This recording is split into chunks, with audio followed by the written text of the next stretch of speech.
Before we begin, I just want to give a content warning for violence, gore, demons getting freaky, sorry, and crude language.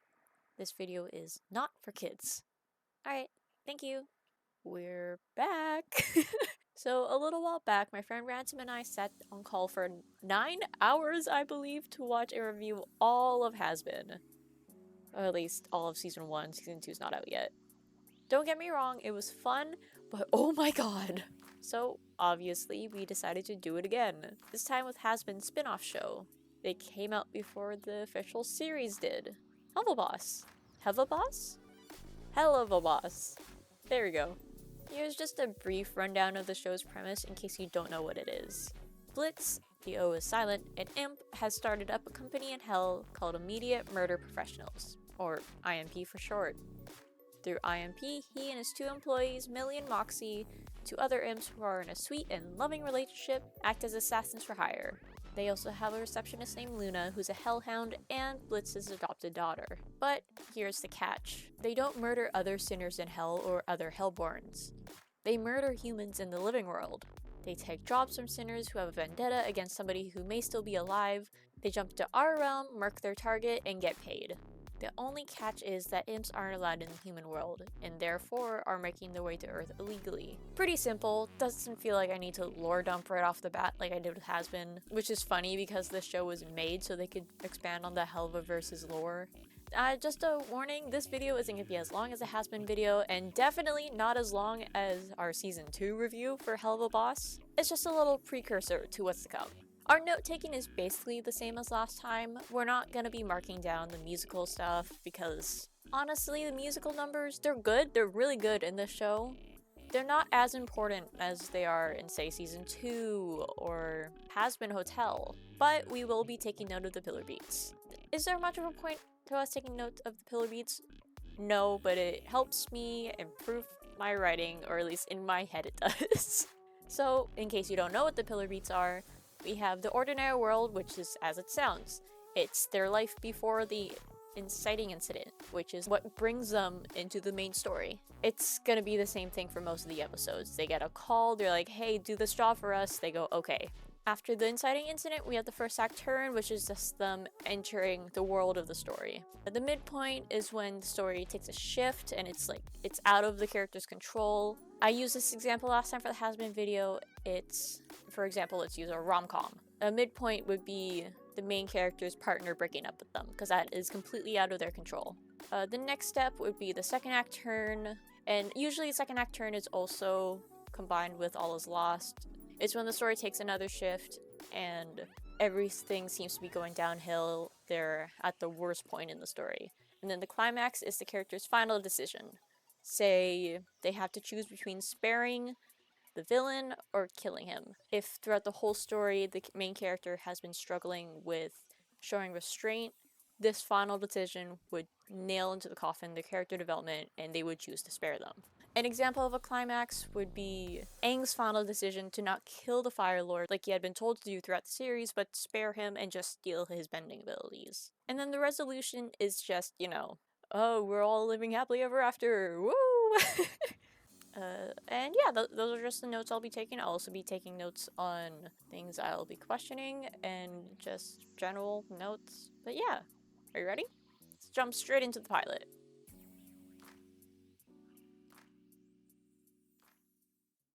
We start on our first look into IMP, and immediately get to witness how messy the internal workings of the company is.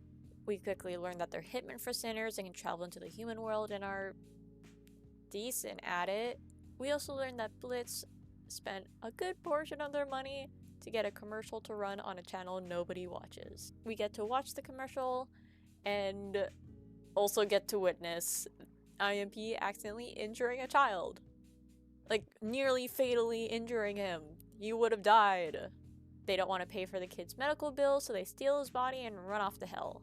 From there, we get basic intros to their characters and dynamics. We know that Luna and Moxie keep butting heads, Millie and Moxie are just cute, and Blitz keeps trying to insert himself into Millie and Moxie's marriage, and is also just an overbearing father to Luna. All Though Blitz gets his karma when he gets a call from a demon prince he recently slept with named Stolas, who is also their only ticket to the human world. You see, when Blitz slept with Stolas, he stole what is known as his grimoire, a book holding all of Stolas' spells, including one that opens a portal to the human world.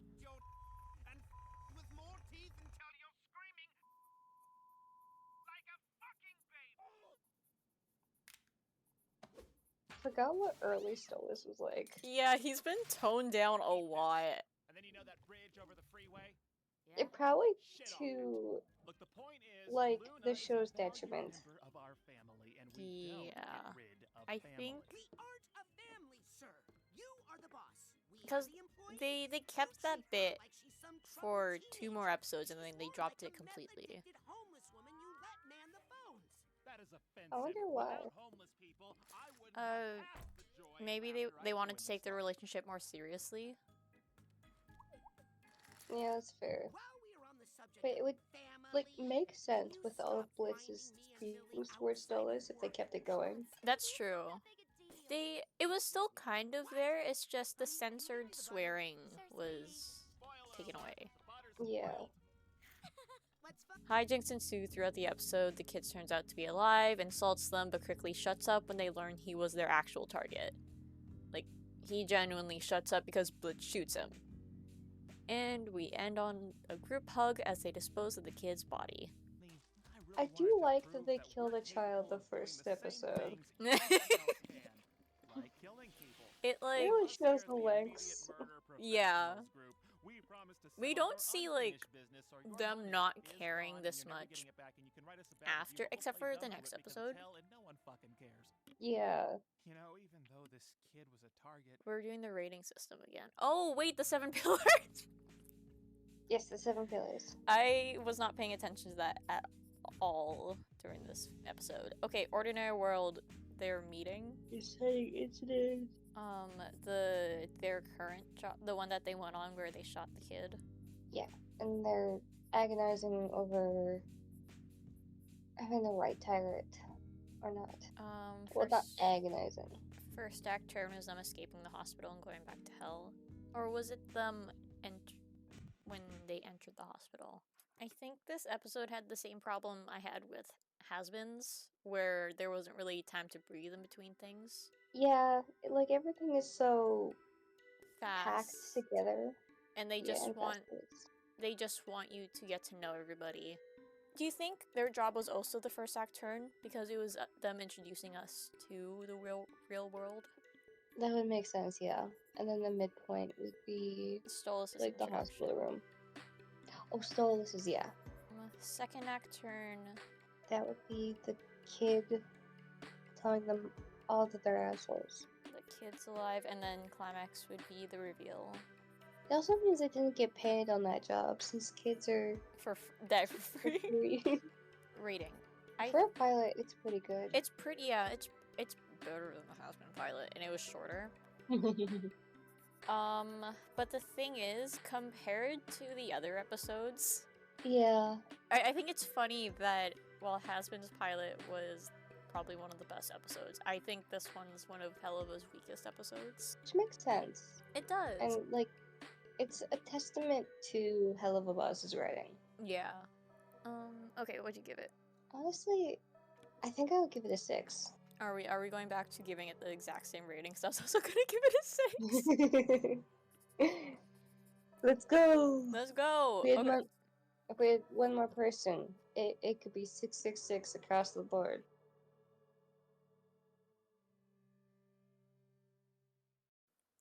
This time, we're starting in the human world. We're introduced to an elementary school teacher named Miss Mayberry, joyously singing with her students. But her mood is immediately dampened when she is reminded that it's her husband's birthday and she has yet to greet him. So, she books it to her computer, video calls him, and... yeah, I guess let's just say she's never going to greet him on his birthday ever again. Because she kills him.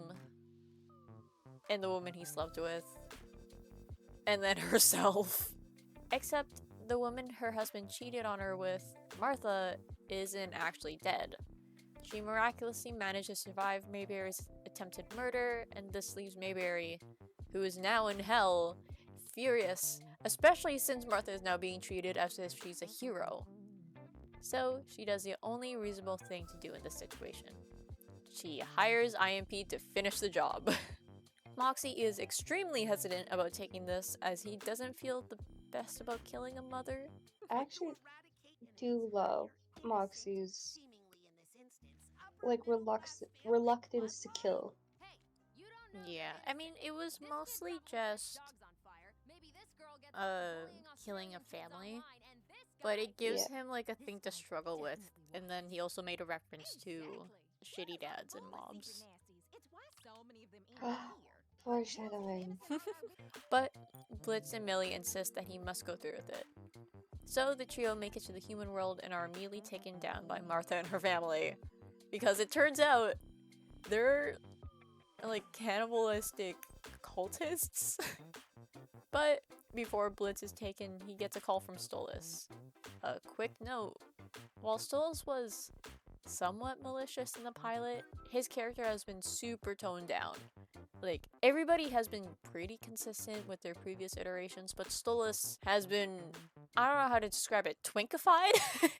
Like, he is very clearly an antagonist in the pilot, but he's been changed, and honestly, it's for the better, I think. They've all been really toned down. I wonder why. Okay. Can we pause for a second? Yes.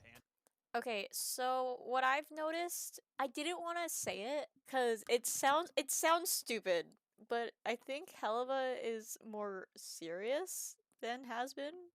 Yeah, no, I agree, because it went from like this pure comedy to like actual issues within their lives. Yeah, because like Hasbin obviously has serious topics that they're covering, but like they don't have to tiptoe around things. The censors kind of get in the way of that, and they have to juggle that, and they have to juggle the comedy, and sometimes the comedy doesn't even hit with Hasbin. But with Helluva, since they're not censored, or they're not too censored, they still have to follow YouTube stuff. Even just a couple episodes in, like halfway through season 1, they start going into more like actual plot and character development. Yeah. And it makes sense that for the beginning, they start off with silly, serialized shit. Or, episodic shit. Yeah. Anyways, he calls Blitz, suggesting that he can use the grimoire. Again, IMP's ticket to the human world, as long as he returns it once a month so Stolas can fulfill his own duties. And get freaky that same night, but like, Blitz agrees, and so starts their messy situationship. And then Blitz is taken by Martha. Martha attempts to send Blitz and Millie back to hell via normal fire, but it doesn't work. Obviously, they're demons. So instead, she decides to just use her gun, which is definitely the easier option. But before she can kill the two, Moxie shoots her through the head, killing her in one blow. He gets praised because, oh look, he did it! He killed the crazy lady! And the group heads back to hell, where they celebrate. Not before Martha's family gets blown up though. Not because of, well, partially because of Moxie, because they went to confront the dad and his kids, but it's not entirely his fault. They didn't need to send a missile to their house. I honestly like the animation in Helluvaverse way better than has been. I do too. Okay, it's because like they don't have to follow strict like upper management telling them to not play with the animation. But here they can get as creative as they want. This had like more of a structure, I think. Yeah. I remember it being better though. Maybe it's just my expectations getting higher for the show. It does just like continuously get better. Well, season 2's kind of... yeah.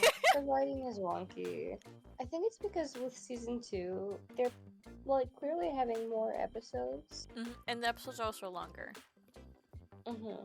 With season 2, I know we're not doing a season 2 review today, but I think with season 2, they have the same problem you were having with Hasbin, with the trying to be serialized and episodic thing. Let's go over the 7 pillars. Yes. So what I have is Ordinary World is the class. Inciting incident is the teacher hiring IMP. The first act turn is entering the human world. Midpoint is them scattering. Second act turn is Blitz and Millie getting taken. Climax is Moxie killing the woman. Then resolution is just Moxie mortified, I guess. Yeah. I am writing so little notes for this compared to Husband. This is chiller. This is chiller. Also shorter, so that's good for our sanity this time. Oh, absolutely. What would you give it? I think I would give this episode 6.5. Okay. I was gonna say 6. 6, I don't want to give it a 6.5, but it's still higher than the pilot. So 6.1. 6.1? Yeah, okay, I'll put that down just so I remember to rank it a little higher.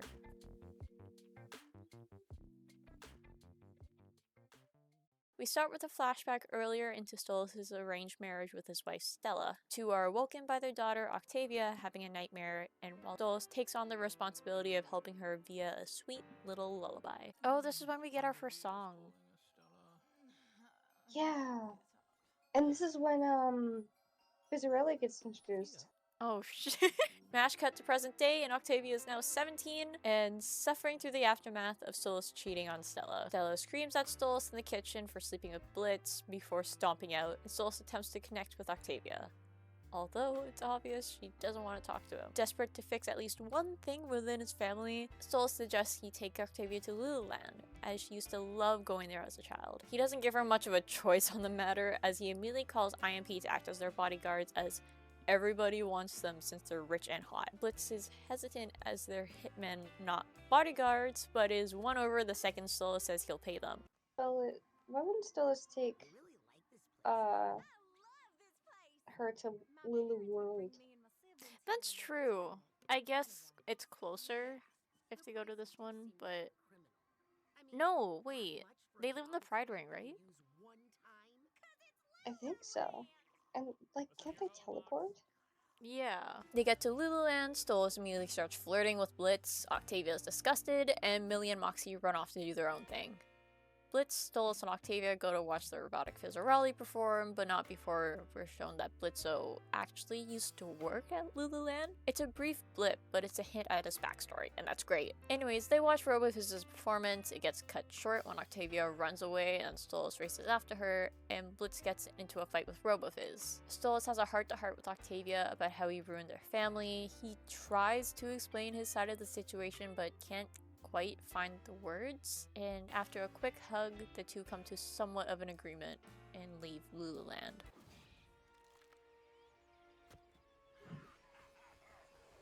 I love that. It just casually reveals that he did not need a bodyguard. We end on Lululand blowing up because it's practically impossible for IMP to be subtle in any way. We Alright. just keep setting circuses on fire. 7 pillars? Or actually, what are your thoughts on the episode? We haven't been doing that. It's not as good as I remember. Okay, see? That's what I keep saying. I'm like, oh, this show isn't as... Oh, uh-oh. I remember we keep saying it, but with the, like, rise in quality of the show, it's really putting into perspective how rough the first few episodes were. Especially with House of Asmodeus. I don't think that's the name of the episode, but my lips keep smacking. I can hear it through my microphone. But yeah, I think especially with the series finale, not series, the season finale, I think that's when everything started to get really good. I agree, because like everything is as I remember it. I just remember it hitting more, maybe because it was like the first watch through. Maybe. This is also kind of putting into perspective, like the episodes that have recently been coming out, they aren't great for the overall plot, but their writing is a lot better than these last 3 episodes. Yeah, but at the same time, it is the first and second episode, and they are like starting the plot threads that continue on into the second season. Yeah, this is they're good introductions so far. Like, last episode was a good intro for Moxie, and then this one was a good intro for Stolas. I'm realizing we don't actually have that much characterization for Blitz so far, and he's the protagonist. He does get more later on, though. I think in It's the next episode. Ordinary World, Octavia, and Stolas' intro scene. Inciting incident was Stolas calling Blitz. First act turn was them entering Lululand. Midpoint was Fizz's reveal. Second act turn was that when they entered the fight with Fizz. Yeah, is that the start of the fire? Yeah. It's also when Octavia runs away. Climax was Stolas deciding to listen to Octavia for once. And having that heart-to-heart. Yeah. Resolution was the two coming to an agreement and, like, understanding each other. I remember being really confused, or maybe not confused, but more disappointed at how their relationship seems to backslide in season 2. Yeah, I was gonna bring it up. But rewatching this, I think it makes sense because they didn't perfectly Reconnect? like, yeah. It was just one small talk, and she didn't learn, like, why he left her mother. Yeah, it's mostly just, why are you doing this? And Stolas being like, I can't put it into words, but you have to understand that I did it for a reason. And then she's kind of like, okay. Yeah. So I got my dad. And then she is trying to make, like, keep up the connection with him in season 2. So I think that's actually a good thing to touch upon, actually, because, like, showing the highs and lows of trying to reconnect with somebody who you want to be close to, but you don't know how to do it. Okay, what's your rating of the episode? I'll say I give it a 7. I shit on Has-Been so much, and yet I'm still ranking these Helluva episodes lower than Has-Been. I'm going with 6. I'm going with 6 again. I don't know what it is. No, that's fair. I'm still enjoying this more than Has-Been, though. I think it's also Helluva is more my humor than Has-Been is. It's both edgy humor, but with Helluva it's more toned down than Has-Been. Oh, I thought Has-Been was more sanitized. I was actually gonna say, no wait, I had that flipped.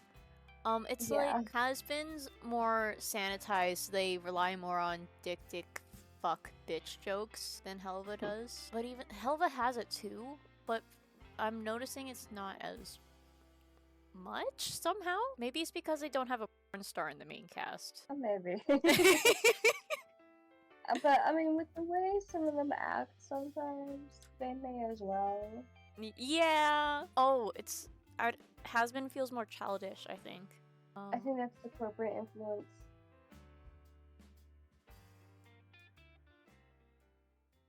We open on Blitz driving all of IMP over to their office, only to discover that a car is parked in their designated space. Blitz is quick to realize the car belongs to his ex and pop star, Verosika Mayday. She very clearly took the spot on purpose and explained that she was hired to help manage a group that are located within the building. She and Blitz get into a verbal altercation, revealing that Blitz wasn't only her bodyguard, but that he also has a sister who's a recovering addict. This isn't important for this season, but I wanted to bring her up anyway. That's a fun little, like, you don't think about it when you watch it, but just a subtle drop that he has a sister.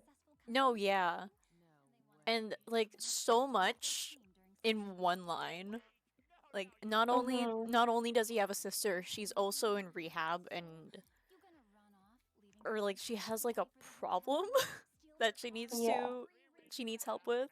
Anyways, Verosika introduces Blitz to her new bodyguard, a hellhound named Vortex, or Tex for short, and Luna is immediately smitten. They split, Blitz finds a new parking spot and loses it when he learns that Verosika is in the office right across from their own. Done with her presence, Blitz suggests that her and her group of Incubus and Succubus start a bet with IMP. She can keep the parking spot if she and her group can sleep with as many people as IMP can kill. So, they all head to the human world. They use Luna and her human disguise to lure their targets away while Verosika puts on a performance to get their audience into a mood. Blitz grows concerned when Luna makes her feelings for Tex extremely obvious and gets into a fight with her because of it. Verosika throws a bottle of Beelzejuice, demonic alcohol, into the ocean and mutates a fish. Millie kills the fish, and their little bet comes to a premature end. Vraska tries to point out and use the fact the imps aren't in human disguises against them, only for Moxie to state that the humans just thought they were animals. But on the other hand, to counter her attempt at blackmail, Blitz finds Vraska's flask and uses that against her. So while there's no proof that IMP was there is absolutely proof that Vraska was. So they blackmail Vraska into handing the parking spot back over, and the episode ends. Before we get into our end of episode notes,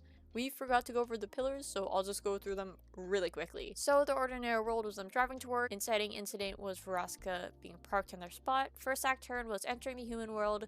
Midpoint was the fight between Blitz and Luna. The second act turn was the fish. Climax was they win the bet via blackmail, and resolution was go home. Sound good?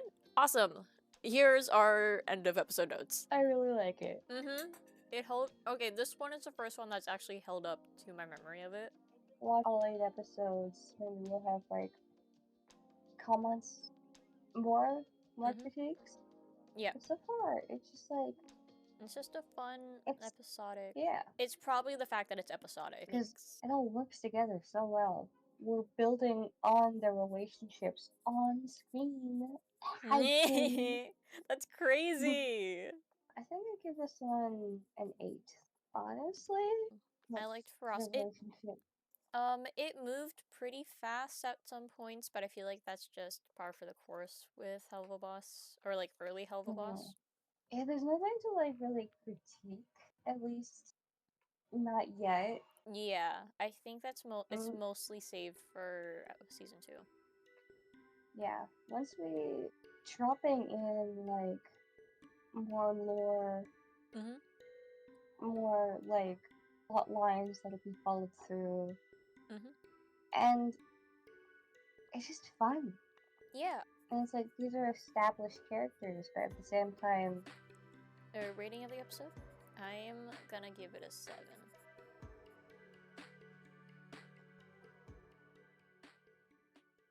I want Adam. Yeah, you want Adam? We're not even watching Has Been, and you've already brought him up. Can you blame me? We're in heaven. He's there. He's right there. We are immediately introduced to a group in heaven named Cherubs. We have no idea what that acronym stands for, but I kind of doubt it's important. Anyways, they have a jingle similar to IMP's, and Blitz is very clearly annoyed by this. Although he doesn't have much time to dwell on this, as he and the rest of IMP are hired to kill a sinner's ex-research partner. Although once they get there, they see that the target is already on the verge of unaliving. Okay, I shit on the show for using this term, but like, I don't think I'm allowed to say this on YouTube. Anyways, they attempt to sit back and watch, but are immediately met with Cherub trying to save their target. Hate this fucking child, god. Yeah. Throughout the episode, Cherub attempts to show their target the light and convince him that life is worth living. And IMP doesn't do that. So the two turn it into a competition. Basically, both trying to convince their target of doing the complete opposite thing at the exact same time. They jump from the forest where they try to show them that nature is beautiful, and then, of course, IMP shows them the circle of life and all the havoc that's in nature. They go to a mall where Cherub tries to show him the beauty of Christmas and the joy these children have, and then IMP shows that the Santa is a bit of a creep.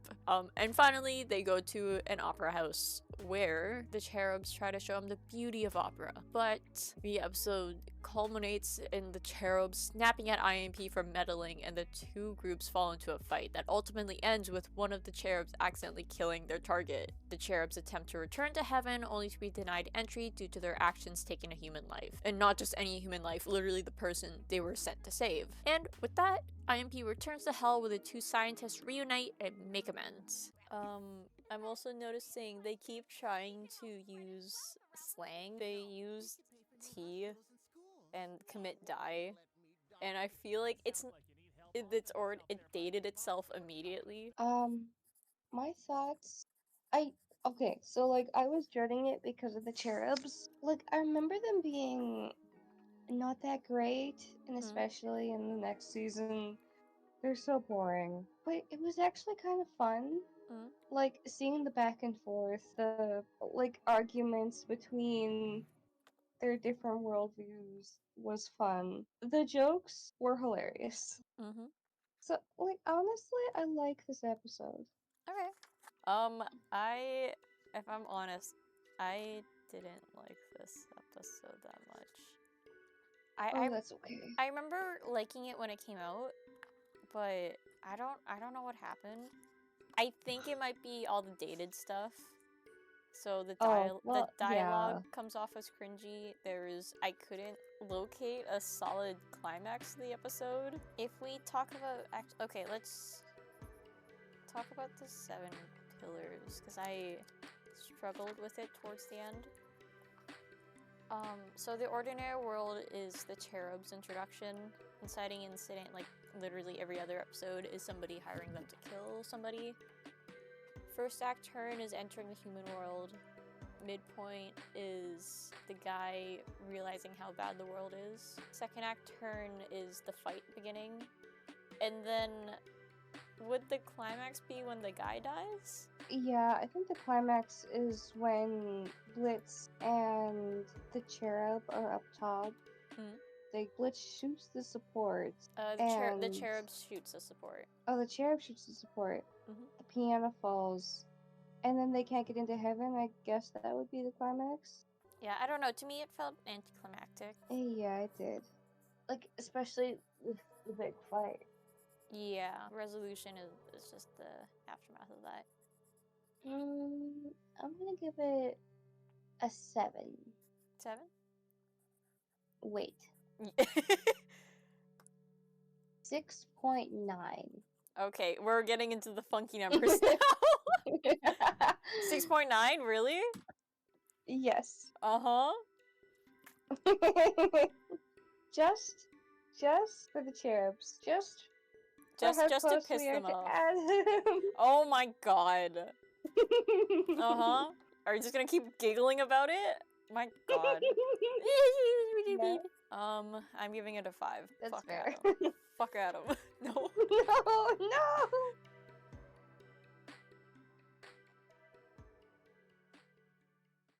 This episode starts with our first good look at Blitz and Stolas' arrangement. Their post, you know, and Stolas apologizes for requesting their meetup to come early. He explains that he's needed in the Wrathring to help start the Harvest Moon Festival, which he needs a grimoire for. He excitedly invites Blitz and the rest of IMP to come along, and Blitz surprisingly agrees. So probably because he can't really do jobs without the grimoire. They arrive in Wrath, we meet Millie's parents, learn that Millie's family doesn't like Moxie, and meet a new guy around Millie's family farm named Striker. He immediately starts flirting with Millie and compliments Blitz, and just makes Moxie jealous. A little tournament that happens every Harvest Moon is brought up, and everyone in IMP is eager to enter. But Millie can't because she's banned after killing too many imps the last time she joined. So with that, Stolas opens the Harvest Moon Festival games.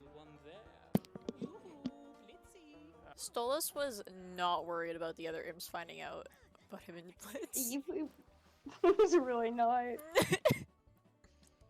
Like, in considering his status, he should be. Yeah, like it comes to bite him in the ass later. And Blitz, Moxie, and Striker enter. Blitz and Striker manage to do extremely well, while Moxie struggles, like, a lot, which isn't great for him because he had been trying to prove himself to Millie's parents through these games. The games end, and Blitz and Striker tie for first place. Striker puts on a performance, Moxie mopes about losing, and Blitz reveals that he invited Striker to join IMP. Moxie heads back to the house and notices something strange going on in Striker's room. He looks inside and finds a Carmine weapon. You know, a weapon made of angelic metal. The same metal used during exterminations. And can kill a Goetia. Moxie learns that Striker is hired to kill Stolas. He tries to fight him off since Stolas is their one key to the human world, but is nearly killed in the process of it, if it hadn't been for Millie jumping in. The two are beaten and thrown into the house's basement. And in the process, Millie's leg gets stuck in a bear trap. Moxie checks in with her, and she tells him to go after Striker. Striker sets up and attempts to off Stolas, but is stopped by Blitz. Striker tries to sway Blitz onto his side, but fails, and Moxie takes him by surprise. Why does Blitz turn him down? I don't know. I guess he still needs Stolas' book, but he was just talking about how they could start killing higher, like, demons instead. And if he just killed Stolas, he could keep the book.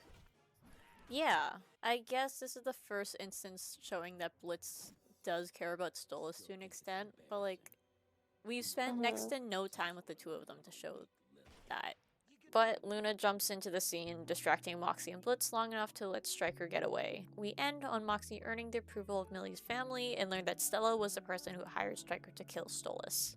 Yeah, I really like the episode. I think that was my favorite so far. I think my biggest problem with it is that, like, everyone's had their own episode, Yeah. and this should be a Millie episode, but it's a lot more Yeah. of a Moxie episode. That also happens in season 2, where they frame the Yeah. camp episode as a Millie episode, but in reality it's just a Moxie episode. So Ordinary World, Stolas and Blitz post that inciting incident. They're invited to the Harvest Festival. First act turn, they enter Wrath. Midpoint, the games begin. Second act turn, Stryker attacks Moxie and Millie. Climax, would it be Stryker giving Blitz the option to start their own business together? Yes. And then Blitz turning him down. Okay, then resolution is just they head back to Pride. Give this a 7. 7? I think I agree with that.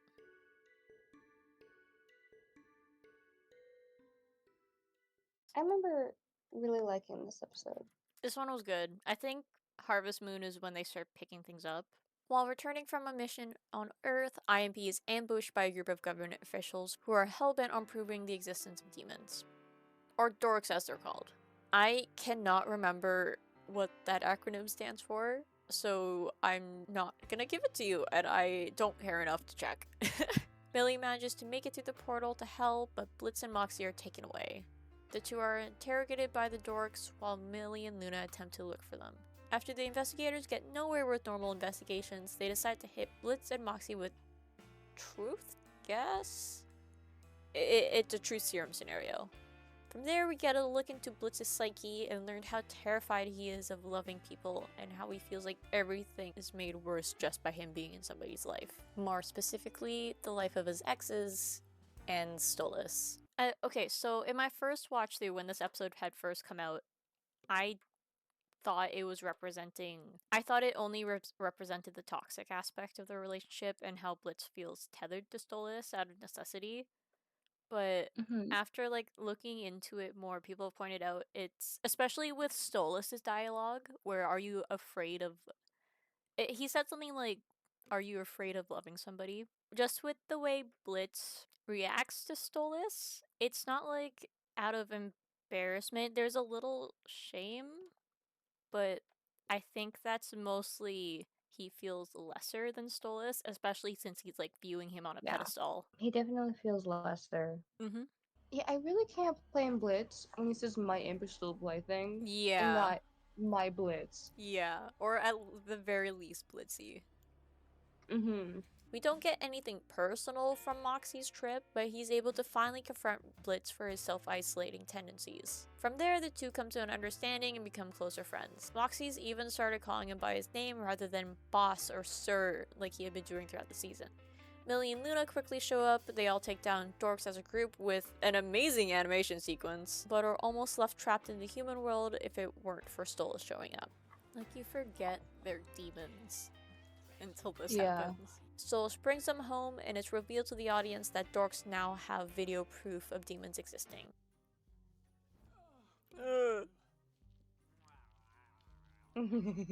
Okay, cause see, that's the first time we've seen something genuine from Blitz.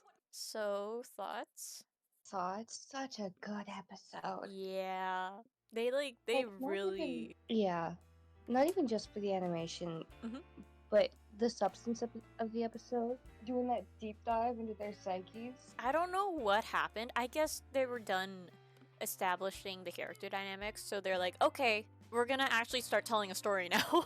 And like, I think that's proven more with the fact that the dynamics are like Blitz and Luna, Moxie and Millie. But then they put Millie and Luna together. And Moxie and Well, Blitz. and Moxie, yeah. I do wish we had more time with Millie and Luna. Yeah, me too. Alright, what's your rating of the episode? I give this a 9. No, that's fair. I was gonna give it an 8, but a 9 actually sounds pretty good. No, yeah, okay. Point stocked, for not having enough Millie and Luna. Well, interacting with each other. Yeah.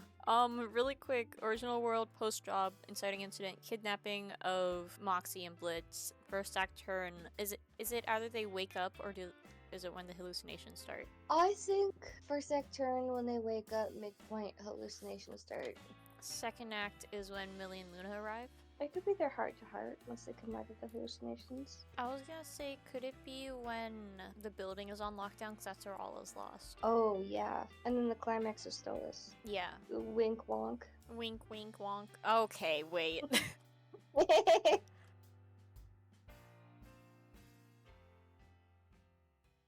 It's Millie and Moxie's anniversary, and Moxie's booked the two of them a table at a renowned restaurant in the Lustring named Ozzy's. And of course, Blitz wants in on the festivities. This is obviously unideal, but he doesn't really care. So he decides to follow them even when they actively turn him down. Oh, there's an exorcist on his newspaper. It was not Adam. Oh. But one problem, Blitz needs a date to get into Ozzy's. And he clearly isn't with Moxie and Millie since their backs are turned to them. So, who does he call? This is the first time we see him like... Flustered and actually wanting to spend time with him. Yeah. Come with me to a club tonight. And not just horny. Poor Stolas is ecstatic to go on his first real date with Blitz. But Blitz is very clearly distracted while Stolas makes multiple attempts to start conversations with him. Although, Stolas does manage to eventually grab Blitz's attention, but is immediately interrupted by the real Frizzaroli, who works at Ozzy's. Fizz introduces Moxie onto the stage, who begins to sing a love song he wrote for Millie. Asmodeus, the owner of Ozzy's and the Sin of Lust, is not satisfied with Moxie's lack of lust and decides to encourage him to get freaky through song, I guess. It's a good song, don't get me wrong. This keeps going until Blitz decides to jump in and defend Moxie, seemingly forgetting he and Fizz are on bad terms. Fizz immediately starts bad-mouthing him, and Veronica just so happens to be there, so she also decides to jump in and harass Blitz. Everything's imploding in on itself, and it only gets worse when Asmodeus notices Stolas. His and Blitz's situationship gets put on blast, and they're publicly shamed. Millie ends Ozzy and Fizz's song, and she and Moxie share a moment while Stolas and Blitz leave. Blitz drops Stolas off at his mansion, and the latter tries to make the night a little more enjoyable by suggesting the two watch a movie and talk. Blitz declines the offer, thinking all he wants to do is sleep together that night, and drives off, leaving Stolas to realize just how messy their dynamic is. Oh, they always hurt me so much. Yeah. Blitz returns home, curls up on his couch, and cries after scrolling through pictures of himself and his loved ones. I'm thinking about their conversation before Stolas steps away from the staircase, because like that's such a big moment for him specifically, where he's finally realizing, oh shit, this isn't healthy. And like through Blitz's dialogue, you can hear, like, I can't tell if he's saying sorry because he's scared of hurting Stolas' feelings, or if he's scared of the repercussions of saying no to him. I want to think Honestly, it could be both. I was gonna say, I want to think it's the former, but also, yeah, it could be both. I love, what are your thoughts? I just voiced mine. Insight into Blitz's character and how Mhm. lonely he is. Mhm. And how much he struggles to connect. And how he'll push people's boundaries, and that's why he's so lonely. Oh, it's a really good episode, honestly. Yeah. Do you think this episode is why he kind of stopped following Millie and Moxie around? Because last time he did, it bit him in the ass. Oh, that would make so much sense. Honestly, yeah. Okay, 7 pillars. Ordinary world, Millie and Moxie go to Ozzy's, inciting incident. Mm-hmm. Blitz isn't allowed in without a date. First act turn, they enter Ozzy's after Blitz invites Stolas out. Midpoint is the Fizz reveal? I think so. Yeah, okay, that's pretty close to midpoint. Second act turn, they leave / get kicked out, and then climax, Blitz turns Stolas down. And then for the resolution, I just put a sad face. Yeah, and him crying. Just curled up crying, god. So, what would you give this? 8. Yeah. I'm surprised. I thought I'd rank this one higher than Actually, I'll give it 8.5. I thought it'd be higher than Truth Seekers, but I don't know what it is about that last episode. It kind of just hit really hard.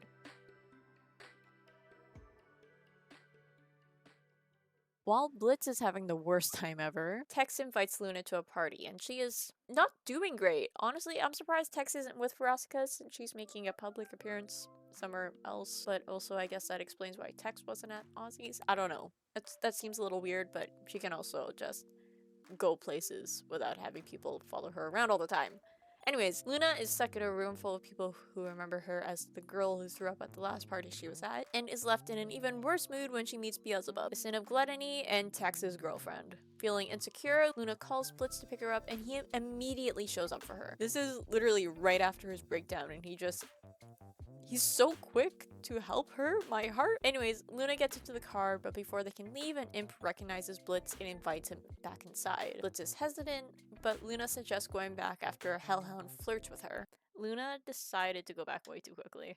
I kind of like, well, I was okay with it because the other hellhound guy came. I can't remember what he said, but her tail started to wag. He called her a hottie. I feel like there wasn't enough focus on her reaction.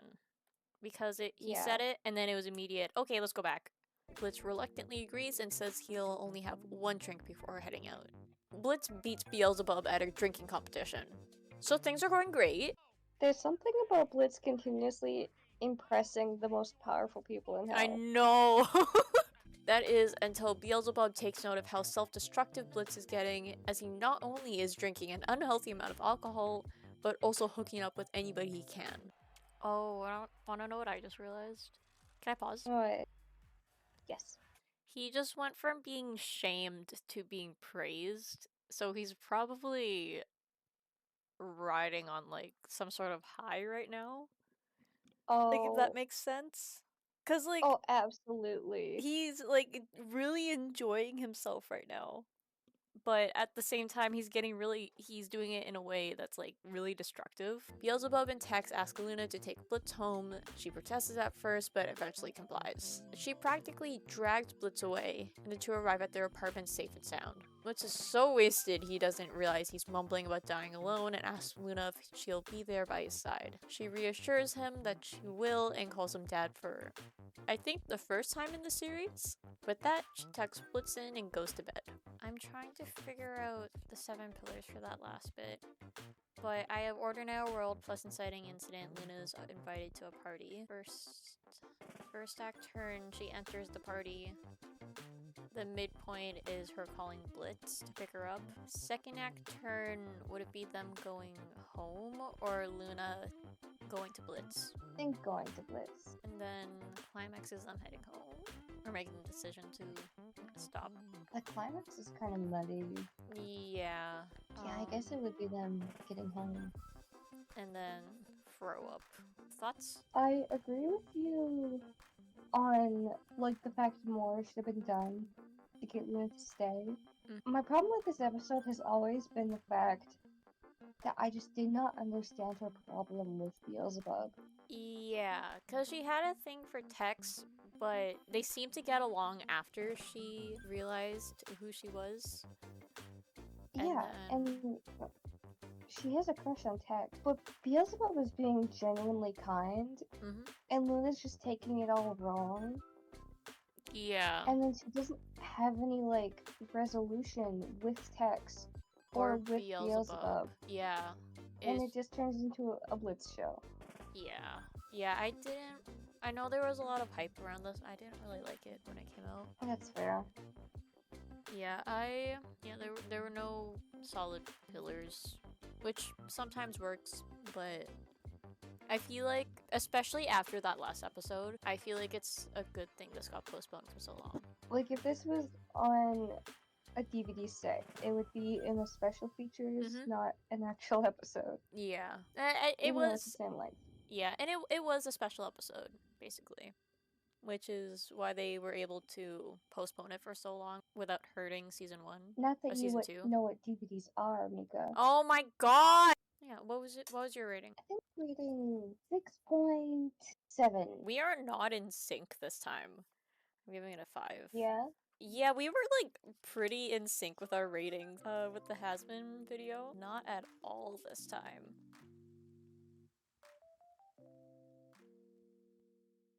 These episode rankings are gonna change when we do season 2. But number 1, Or Truth Truth Seekers. Seekers.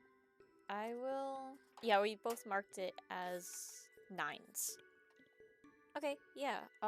Pilot we both ranked as a 6. Episode 1 you gave us 6.5. I gave a 6.1. So that's like a 6 point. That's like a 6.3. Episode 2 you ranked it as a 7. I ranked it as a 6, so that's a 6.5. Episode 3 you ranked it as an 8. I ranked it as a 7, so 7.5. God damn it! I forgot you gave it 6. Episode 4 6.9. You gave it 6.9. I gave it 5. So that's a really messy. I'm gonna say 6 because I don't want to do the math on that. That's fair, yeah. Episode 5 we both gave it 7. Episode 6 we both gave it 9. Episode 7 you gave it an 8. I gave it an 8.5. And then episode 8 you gave it 6.7. I gave it 5. You're making my life so much harder with the stupid fucking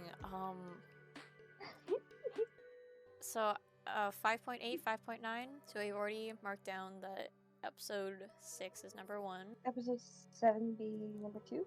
No, it's actually episode 3. That feels wrong. It does. Are you gonna make an on-the-spot decision to change it to episode 7 to... Yes. Okay. I think episode 3 should be number 3. Yeah. Okay, so it looks like episode 5 is in the number 4 space. It looks like episode 2 is in our number 5 place with 6.5, 6.3. Okay, so episode 1 it gets put in number 6. And then the pilot. Pilot episode 8 is our 8th place. 1, 2, 3. Where's number 4? What's episode 4? What the fuck?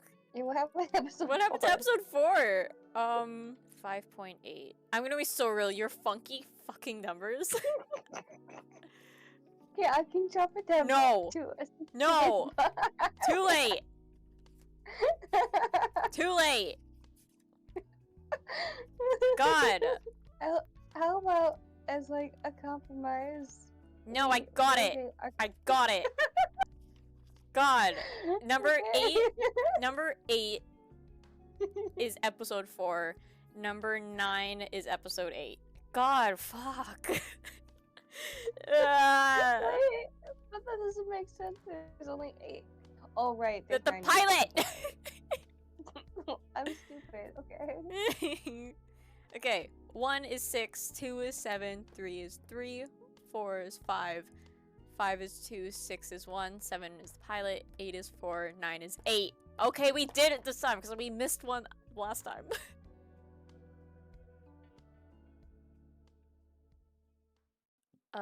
Final thoughts on the show? Final thoughts are that it's really good and impressive for like an indie team. Mm-hmm. And I hope that it continues to go strong and that Has-Been doesn't fuck it up. It probably won't. I'm really curious about what would have happened if we had gotten an indie Has-Been instead of the actual thing we got. Helluva is just a chill watch, and that's what makes it so good. Until we get to season 2. Yeah. And then we'll have a lot to say about that. So the Sins, they keep making fun of, they keep like looking down on people for dating out like imps. But then we have Lucifer who's dating a human soul, like a sinner. Not dating, he was married to a sinner. We have Asmodeus who is dating an imp. And we have Beelzebub who's dating a hellhound. And I feel like... Yeah, how the fuck did Tex bag Beelzebub? And it's like, you wonder... I guess we don't know what their dynamics are like. But you wonder why they aren't making a big deal about Beelzebub. True. And aren't hellhounds just like a step above? imps? No, I think they're a step below, because imps don't treat hellhounds that well. Oh. Do you have anything else to say? We didn't really do anything shit sandwich style this time, because I think we got everything we needed to be said, like, out of our system. Yeah.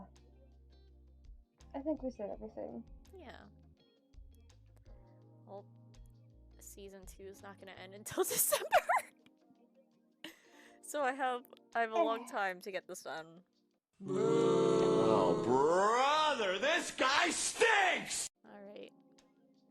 Thank you for joining me again. I thank you for having me. This was fun. We'll regroup in December. We'll binge through. Oh god, that's gonna be a headache. Yeah. Actually, I feel like it's more likely we'll get back to this in January, just because of how late. Just because of how late in the month these episodes usually get posted. Yeah. I'll see you next year. I'll see you next year. We'll do this again. God. And then we'll wait another like 3 years to get to review number 3. Alright, that took nearly 5 hours.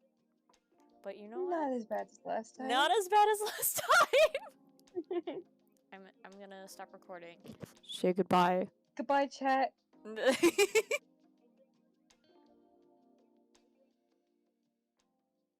Oh my god, that took a lot longer than I thought it would. Not because the video was a lot of work, but because I decided to go on every side quest imaginable, apparently. Anyways, I hope you enjoyed the video. It isn't as long as Hasbin's review, but watching it was nice. And it was a good reminder of, well, how good this show is. And a nice little lead up to our eventual season 2 review, because it's going to be it's gonna be long. We have a lot of thoughts.